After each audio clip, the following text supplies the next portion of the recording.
आज का वो 12वां प्रैक्टिस सेट है। हम लोगों ने 11 प्रैक्टिस सेट ऑलरेडी कंप्लीट कर लिए हैं। ये हमारा अध्यापक भर्ती टीजीटी और पीजीटी के लिए टीचिंग एप्टीट्यूड से रिलेटेड जितने भी क्वेश्चन हैं उसकी अलग से प्लेलिस्ट बनी हुई है। अगर आपने ना देखे हुए वीडियो तो ज़रूर देखें। आज हम लोग अपना 12वां प्रैक्टिस सेट कंप्लीट करेंगे। देखते हैं इनमें कौन कौन से क्वेश्चन जो दिए हैं। तो इसमें जो पहला क्वेश्चन है, शिक्षण अधिगम प्रक्रिया में व्यक्तिपरक ध्यान देना महत्वपूर्ण है। क्यों महत्वपूर्ण है? तो इसका जो सही आंसर हो जाएगा, बच्चे विभिन्न दर से विकसित होते हैं और अलग अलग तरह से सीखते हैं, तो इसलिए व्यक्तिपरक ध्यान देना आवश्यक हो जाता है। तो सी ऑप्शन इसका करेक्ट आंसर हो जाएगा।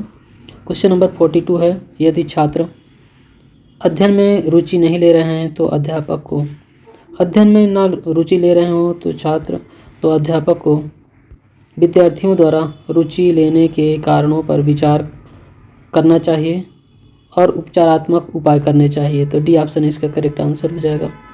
क्वेश्चन नंबर है 43। क्वेश्चन है, किस प्रकार के शिक्षण में शिक्षार्थी एक ज्ञान साधक होता है जिसमें शिक्षक सहायक और मार्गदर्शक होता है। तो 43 नंबर का राइट आंसर हो जाएगा शिक्षार्थी दृष्टिकोण, इसका करेक्ट आंसर हो जाएगा। क्वेश्चन नंबर 44 नंबर में निम्नलिखित में से कौन सा कथन शिक्षण के शिक्षार्थी केंद्रित उपागम के संदर्भ में सही नहीं है। तो इसमें 44 का जो करेक्ट आंसर हो जाएगा, इसमें छात्र निष्क्रिय रूप से सुनकर और पढ़कर सीखते हैं, ये ऑप्शन इसका करेक्ट आंसर हो जाएगा। 45 में है, एक अनअफेक्टिव टीचर, एक प्रभावी अध्यापक कैसा होता है। तो प्रभावी अध्यापक है विद्यार्थियों को स्वयं सीखने में सहायता करता है, इसका सी ऑप्शन करेक्ट आंसर हो जाएगा। क्वेश्चन नंबर 46 है, निम्नलिखित में से क्या अध्यापक केंद्रित उपागम की एक विशेषता नहीं है। तो जो विशेषता नहीं है वो इसमें डी ऑप्शन है, विद्यार्थी समूह में मिट्टी और कागज़ का प्रयोग करके अनेक मॉडल बना रहे हैं, इसका करेक्ट आंसर हो जाएगा। 47 नंबर, एक प्रभावी अध्यापक का सर्वाधिक महत्वपूर्ण गुण होता है, तो एक अच्छा प्रेरक का होना होता है, इसका सी ऑप्शन करेक्ट आंसर हो जाएगा। क्वेश्चन नंबर 48 में है, निम्नांकित में से क्या पढ़ाया नहीं जा सकता है बल्कि व्यवहारिक रूप से इसे अंगीकार करने पर इसे आत्मसात किया जा सकता है। 48 नंबर का राइट आंसर हो जाएगा मूल्य, करेक्ट आंसर हो जाएगा। 49, अध्यापक विद्यार्थी संबंध की प्रकृति कैसी होनी चाहिए, इंपॉर्टेंट क्वेश्चन है। 49 का राइट आंसर हो जाएगा, इसमें सहयोग और भय रहित होना चाहिए, सपोर्टिव और नॉन थ्रेटनिंग होगा। क्वेश्चन है 50 नंबर, यदि आपकी कक्षा में कोई प्रतिभाशाली छात्र है तो आप क्या करेंगे। प्रतिभाशाली छात्र के लिए उसे चुनौतीपूर्ण कार्य देंगे, उसका सी ऑप्शन करेक्ट आंसर हो जाएगा। क्वेश्चन है 51, पाठ्यचर्या के निर्माण में निम्नलिखित में से किस उपागम का सामान्यतः प्रयोग नहीं किया जाता है। तो ये है अध्यापक केंद्रित है, करेक्ट आंसर हो जाएगा। और वन का दौरा करने से बालक में निम्नांकित से क्या विकसित होगा। 52 का करेक्ट आंसर हो जाएगा, इसमें आत्मनिरीक्षण क्षमता राइट आंसर है। 53 नंबर, 53 में अध्यापकों और विद्यार्थियों के मध्य किस प्रकार के संबंध से अधिगम का संवर्धन होता है। तो 53 के बाद है इसका, तो 53 का जो राइट आंसर हो जाएगा, इसमें इसके संवेगात्मक संबंध है, करेक्ट आंसर हो जाएगा। क्वेश्चन नंबर 54, आप बालकों में नैतिक मूल्य कैसे सुनिश्चित कर सकते हैं। 54 का करेक्ट आंसर हो जाएगा, इसमें व्याख्यान विधि सही आंसर हो जाएगा। क्वेश्चन है 55, एक अध्यापक छात्रों के साथ घनिष्ठ संबंध स्थापित कर सकता है। तो 55 नंबर का राइट आंसर है, इसमें विद्यार्थियों को विषय ज्ञान से प्रभावित करके, डी ऑप्शन करेक्ट आंसर है। क्वेश्चन नंबर 56, यदि कोई विद्यार्थी आपकी कक्षा में अनोखी पोशाक पहनकर आता है तो आप क्या करेंगे। 56 का सही आंसर हो जाएगा, इसमें सी ऑप्शन राइट आंसर है, आप उसे ऐसी पोशाक स्थान पर स्कूल की यूनिफॉर्म पहनकर आने की सलाह देंगे, करेक्ट आंसर हो जाएगा। और 57 नंबर है, इसमें छात्रों को एक समूह बनाते समय निम्नलिखित में से किस अनिवार्य बात का ध्यान रखना चाहिए। समूह बनाते समय अध्यापक को मुक्त और पारस्परिक क्रिया की संभावना, करेक्ट आंसर हो जाएगा। क्वेश्चन नंबर 58 है। क्वेश्चन है सक्रिय छात्र की मूल विशेषता निम्नलिखित में से क्या नहीं होती। मूल विशेषता इसमें पूछा गया है कि सक्रिय छात्र की इसमें से कौन सी नहीं होती है। तो 58 का जो इसमें सही है, बोलने से पहले अपने दिमाग, विचार और प्रश्न पैदा करना। क्वेश्चन है 59, पाठ्यचर्या निर्माण में विषय केंद्रित उपागम की निम्नलिखित में से कौन सी एक मुख्य सीमा है। 59 का करेक्ट आंसर हो जाएगा इसमें, यह अधिगमकर्ताओं के अनुभवों के महत्व को छोड़ देता है। 60वां नंबर है, किशोर अवस्था में बालक और बालिकाएं विद्यालय में किसकी अपेक्षा रखते हैं। तो 60वें नंबर का करेक्ट आंसर हो जाएगा इसमें भावनात्मक सहयोग, राइट आंसर हो जाएगा। और 61 नंबर है, स्वयं को आदर्श व्यक्ति के रूप में प्रस्तुत करने फलस्वरूप निम्नांकित में से क्या सुनिश्चित होगा। 61 का सही आंसर हो जाएगा नैतिक मूल्य, करेक्ट आंसर है। कक्षा में रचनात्मक अध्यापक निम्नांकित में से किसकी अनुमति देता है। 62 का सही आंसर हो जाएगा इसमें, ए ऑप्शन करेक्ट है, सहयोगात्मक अधिगम, राइट आंसर है। 63, अध्यापक को अपने विषय में प्रवीणता होनी चाहिए ताकि, तो 63 नंबर का इसमें जो राइट आंसर हो जाएगा 63 का सही आंसर हो जाएगा अध्यापक को अधिक प्रभावी बना सके। 64, सीखने के लिए केंद्रित दृष्टिकोण सीखने में छात्रों से सीखने और मूल्यांकन के लिए समग्र जिम्मेदारी लेने की उम्मीद की जाती है। किस तरह से छात्रों की मदद करता है। इसमें 2 पॉइंट दिए हैं। छात्र स्वनिर्देशित आजीवन सीखने वाले बन जाते हैं और छात्र कौशल के साथ कुशल हो जाते हैं। और तीसरा पॉइंट इसमें दिया है, छात्र स्वयं सीखने का आकलन करते हैं। तो 64 नंबर का जो सही आंसर हो जाएगा 1, 2, 3 इसमें पॉइंट सही हैं। ये जो तीनों पॉइंट इसमें दिए गए हैं, छात्र स्वनिर्देशित आजीवन सीखने वाला बन जाते हैं, छात्र सभी सूचनाओं साक्षरता कौशल के साथ कुशल हो जाते हैं, छात्र स्वयं सीखने का आकलन करते हैं। क्वेश्चन 65, वीमर के अनुसार शिक्षार्थी केंद्रित शिक्षण में शिक्षक की क्या भूमिका है। 65, इसका सही आंसर हो जाएगा डी ऑप्शन है, 1 और 2 दोनों राइट आंसर है। ऐसा वातावरण बनाना जो छात्रों के सीखने को बढ़ावा देता है, ऐसा माहौल बनाना जो छात्रों को सीखने की जिम्मेदारी स्वीकार करने के लिए प्रेरित करे। 66 नंबर क्वेश्चन, निम्नलिखित में से कौन सी कक्षा में शिक्षार्थी केंद्रित दृष्टिकोण का उपयोग करने की सीमाएं हैं। 66 में 2 पॉइंट दिए गए हैं। इसमें जो पहला पॉइंट है, सीमित के समय भीतर औसतन सभी छात्रों के उपलब्धि स्तर को बढ़ाना मुश्किल है। इसमें ऐसे शिक्षकों की आवश्यकता होती है जो छात्रों की आवश्यकताओं के प्रति बहुत संवेदनशील हो। 66 नंबर का जो सही आंसर हो जाएगा इसमें, 1 और 2 दोनों राइट आंसर है। इसमें जो दोनों पॉइंट हैं करेक्ट आंसर है इसमें। क्वेश्चन है 67, 10 वर्ष की आयु तक बच्चे सार समझते हैं कि प्रतीकों को। तो 67 का सही आंसर है इसमें, 1 और 2 दोनों है इसमें, सी ऑप्शन इसमें करेक्ट आंसर हो जाएगा। इसमें का राइट आंसर हो जाएगा सी ऑप्शन। आगे क्वेश्चन 68 नंबर है, एक बच्चा जो मानता है वह व्यापक रूप से उसके कार्य हैं। 68 नंबर का जो सही आंसर हो जाएगा इसमें, पिछले अनुभव, धारणाएं और प्रयोजन। तो इसका करेक्ट आंसर है, तीनों इसमें पॉइंट सही है। 69 नंबर, बच्चों के नैतिक विकास के संदर्भ में निम्नलिखित में से कौन सा युग्म सही सुमेलित है नैतिक विकास के लिए। तो इसमें जो 2 पॉइंट दिए गए हैं, इसमें जो पहला पॉइंट में है नैतिक कार्य जो जानबूझकर किए जाते हैं और जिसके परिणाम स्वरूप अन्य लोगों के लिए नकारात्मक परिणाम होते हैं, पॉइंट सही है। दूसरा है सामाजिक पारंपरिक मुद्दे सामाजिक आचरण के नियम पर एकरूपता से संबंधित है, ये भी दोनों पॉइंट सही है। तो डी ऑप्शन करेक्ट आंसर है। और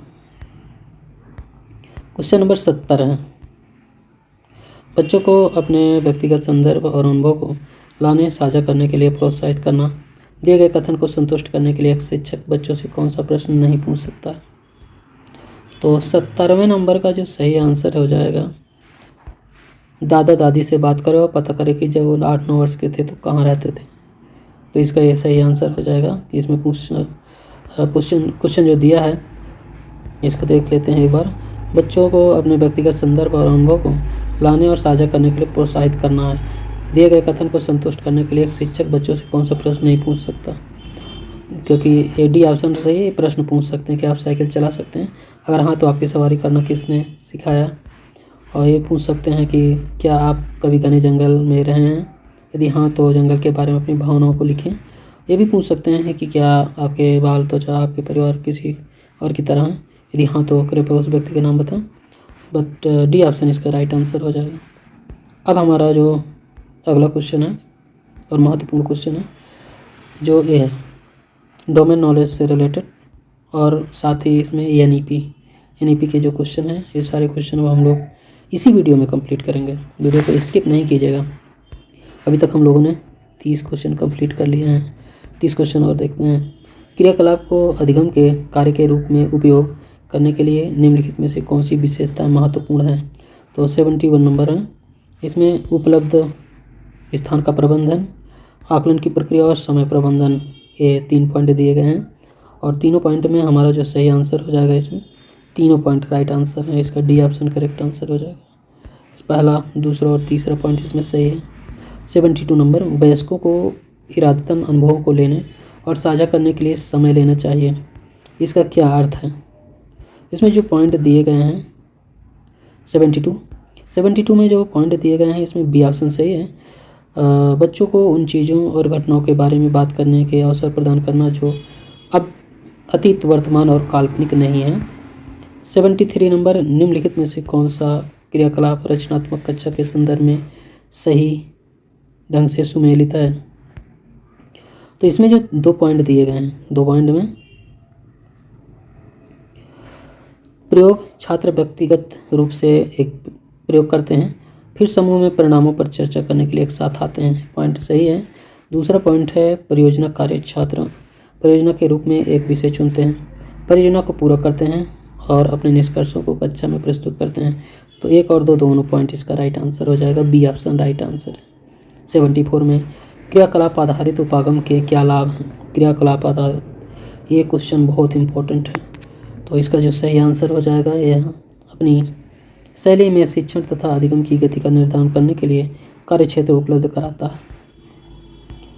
नहीं भाई, 74 नंबर में इसका ए ऑप्शन सही है। इसका पहला, दूसरा और तीसरा, तो ये पहला पॉइंट सही है। दूसरा है यह स्व अधिगम की क्षमता विकसित करता है और विद्यार्थी में खोजी क्षमताओं, स्वयं के ज्ञान का मूल्यांकन तथा नए ज्ञान की संरचना जैसी क्षमताओं का विकास होता है। तो ए ऑप्शन इसका राइट आंसर है। वो पॉइंट छूट गया था। और 75 नंबर है। इसमें योग्यता आधारित उपागम की विशेषता के संदर्भ में निम्नलिखित में से कौन सा कथन सही है। तो 75 का जो सही आंसर हो जाएगा, इसमें बी ऑप्शन करेक्ट आंसर है। शिक्षण सीखने की प्रक्रिया आनंदमय और रोचक है, इसका बी ऑप्शन करेक्ट आंसर है। और 76 है, यदि कोई छात्र प्रदर्शनी, वाद विवाद, भ्रमण जैसी गतिविधियों में भाग लेता है तो वह शामिल होता है। तो इसमें 76 नंबर का जो राइट आंसर हो जाएगा, इसमें केवल दूसरा है, शैक्षिक गतिविधियाँ करेक्ट आंसर हो जाएगा। और ये क्वेश्चन ध्यान से देख लीजिए एक बार, ये क्वेश्चन बहुत इंपॉर्टेंट है। यदि कोई छात्र प्रदर्शनी, वाद विवाद और भ्रमण जैसी गतिविधियों में भाग लेता है तो वह शामिल होता है, शैक्षिक हो जाएगा। और शैक्षिक गतिविधियाँ पर नहीं होती हैं, तो याद रखना, एक क्वेश्चन बहुत इंपॉर्टेंट है। 77 नंबर में दक्षता आधारित मूलतः होता है, 77 का ये सही आंसर है। इसमें 77 का अधिगमकर्ता केंद्रित। 78, शिक्षा के क्षेत्र में विद्यार्थी के बहिरंग क्रियाकलाप की क्या भूमिका है। 78 का राइट आंसर हो जाएगा। इससे सामाजिक कौशल को बढ़ावा मिलता है। 79 नंबर, अनुभवात्मक अधिगम क्या है। तो इसका राइट आंसर हो जाएगा खेल एकीकृत अधिगम है। 80 नंबर है, दक्षता आधारित अधिगम और शिक्षा की तरफदारी करने के पीछे क्या तर्क है। 80 नंबर का जो राइट आंसर हो जाएगा, इसमें हर बालक अपनी गति से सीखता है। अनुभवात्मक अधिगम को प्राथमिकता नहीं दी जाती है क्योंकि 81 का करेक्ट आंसर हो जाएगा। इसमें यह कक्षा में विभेदी अनुदेश को शामिल करता है। 82 नंबर, संपूर्णतावादी अधिगम के विचार से क्या तात्पर्य है। 82 नंबर का राइट आंसर हो जाएगा बालक के सर्वांगीण विकास हेतु पढ़ना। 83 में है हाँ, यदि ट्विंकल अपने बाएं हाथ से लिखती है तो उसकी शिक्षिका को क्या करना चाहिए। शिक्षिका को उसे अपनी पसंद का प्रयोग करने देना चाहिए। बी ऑप्शन राइट आंसर हो जाएगा। और 84 नंबर में है, जब शिक्षक बच्चों के अनुभवों को उस कक्षा में शामिल करते हुए उनके सामाजिक सांस्कृतिक संदर्भ में उदाहरण देता है, तब वह बच्चों में किस भावना को प्रोत्साहित करता है। 84 का सही आंसर हो जाएगा इसमें ए ऑप्शन सही, अपनापन करेक्ट आंसर हो जाएगा। दोस्तों कहीं कहीं नॉइज पॉल्यूशन ज़्यादा हो जाता है, इसे ध्यान में न रखिएगा। अब हम लोग 85 देखते हैं। आप अपने विद्यार्थियों को कुछ जानकारी याद करवाना चाहते हैं, इस उद्देश्य के लिए आप किस युक्ति से बचना चाहेंगे। तो इसका सही आंसर ये ऑप्शन ही है, आप उन्हें निष्क्रिय रूप से कई बार दोहराने के लिए कहेंगे। और 86 एक नया कार्य सीखते समय शिक्षक की उपस्थिति से छात्र के प्रदर्शन में सुधार हुआ है, इस परिघटना को कहा जाता है। 86 नंबर में इस परिघटना को कहा जाता है सामाजिक सुगमता। ब्रजेश एक विद्यालय में गणित पढ़ाता है, उसने विद्यालय प्राधिकरण से छात्रों को क्षेत्र यात्रा के लिए बैंक में ले जाने के लिए कहा है। इस क्षेत्र यात्रा के पीछे का गणितीय उद्देश्य विद्यार्थियों को निम्न सिखाना है। 87 नंबर का जो सही आंसर हो जाएगा इसमें डी ऑप्शन है, बैंक में गणित का कार्यात्मक उपयोग। 88 में है, किसी हिल स्टेशन की यात्रा के दौरान यदि आपका एक छात्र किसी महिला के साथ दुर्व्यवहार करता है तो आप क्या करेंगे। 88 नंबर का जो सही आंसर हो जाएगा इसमें अपने छात्र को उस वृद्ध महिला से माफ़ी मांगने के लिए कहेंगे। और 89 एक शिक्षक द्वारा नियोजित पाठ्यक्रम के मूल्यांकन में क्या भूमिका निभाई जाती है। इसमें 2 पॉइंट दिए हैं। पहला पॉइंट है शिक्षक को आवश्यक रूप से औपचारिक मूल्यांकन के परिणामों की रिपोर्ट करनी चाहिए, बात सही है। दूसरा पॉइंट है शिक्षक को मूल्यांकन और प्रगति के परिणामों को छात्र के साथ साझा करना चाहिए। दोनों पॉइंट राइट आंसर है, ये ऑप्शन राइट आंसर है। 90 नंबर शारीरिक गतिविधियों में कम भागीदारी के कारण बच्चे निष्क्रिय जीवन जी रहे हैं। एक शिक्षक के रूप में आप परहेज करेंगे कम प्रभावी विकल्प का चयन करने के लिए।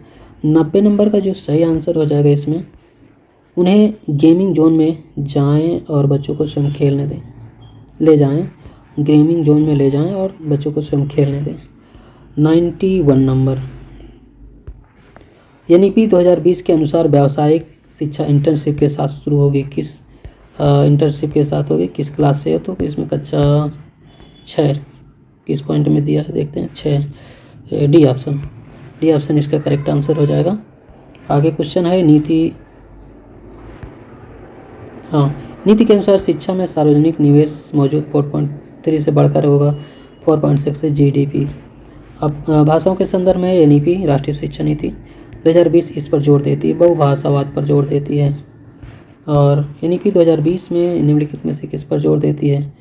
तो 94 नंबर का करेक्ट आंसर है इसमें कैसे सीखें, हाउ टू लर्न। एक एफएलएन उपलब्धि के लिए एनईपी 2020 द्वारा अनुशासित एक नीति है। तो 95 नंबर का जो करेक्ट आंसर है इसमें राष्ट्रीय पुस्तक संवर्धन नीति।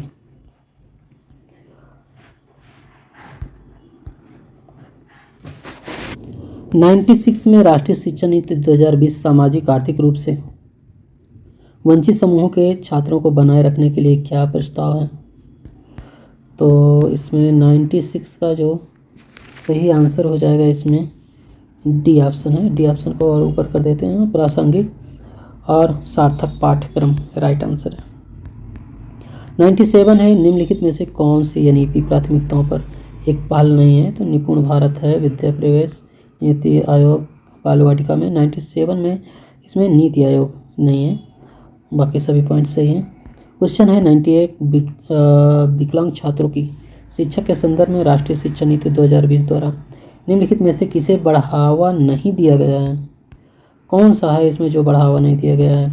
तो अनिवार्य और विशेष शिक्षा, इसका बढ़ावा नहीं दिया गया है, जो कि इसमें बुनियादी शिक्षा एक पर एक शिक्षक और डी ऑप्शन उपयुक्त तकनीकी का हस्तक्षेप में सिर्फ। तो इसमें डी, बी और ए सही हैं, सी ऑप्शन इसका करेक्ट आंसर हो जाएगा क्योंकि इसमें नहीं पूछा गया है।